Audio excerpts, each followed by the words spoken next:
Brandon, you don't get this many games where you have this kind of a margin. How nice was it for you to be able to manage the bullpen in those later innings where it wasn't, one pitch could make the difference? Well, you're never totally comfortable, and that's a really good lineup and a really good top of the order. Their first half of their order can do a ton of damage, and so you're always kind of thinking the worst. But yeah, we haven't had many games where we've had a 4-run lead and just happy with our offense today. I mean, I thought our guys, we had a bunch of guys swing the bat really, really well, and it was nice to see guys drive the ball in the gap. We've been in a little bit of a rut offensively, and tonight we got some pitches to drive and didn't miss them. So nice to see us continuing to pile on runs there in the middle part of the game. Rich, you're up next. Go ahead. Brandon, when you were watching Asher struggle there in the second inning, were you thinking that he might not even get through 5?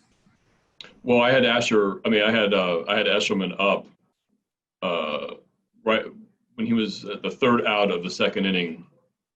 Tom was getting up actually because just it was a 30-plus pitch inning, and it was I was probably going to go to Eshelman there at some point because we're trying to win the game also, and I don't want to hurt Asher by having him pitch too long there in one inning. So yeah, there was some doubts of how long he could go for sure, and credit to him for battling through and giving us 5 innings. Joe Trezza, you're up. Go ahead, Joe. Brendan, how important were those bunts early in the game, and how much of a part of your identity as an offense do you think that is when you guys are going well? Well, it's personnel driven, and I've never.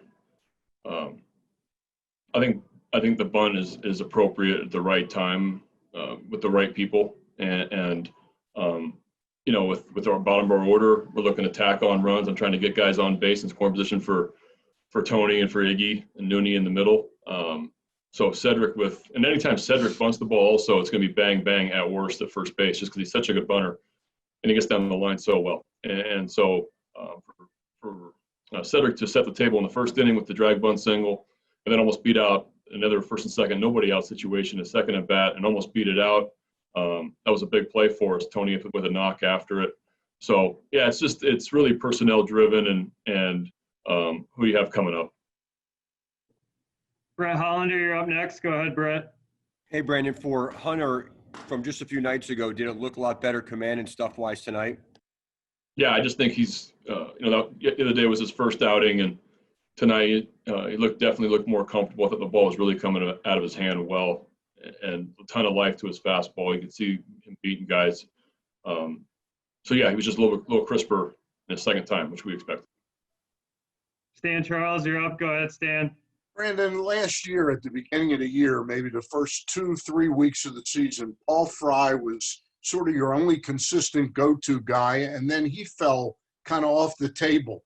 He's quietly suddenly been looking a lot more like he did 3-4 years ago. Could you talk a little bit about that? I think it's really his confidence. I think, it strikes with Paul because he's got a sneaky 93-mile-an-hour fastball with a really good slider. And when he can work ahead in the count, I feel like there was times last year where he would pitch behind in the count a lot, and guys could kind of see him up, and he had to come into the strike zone in a hitter's count, and it didn't work out for him at times. But this year, for me, he's on attack mode, especially this last 3 weeks or so.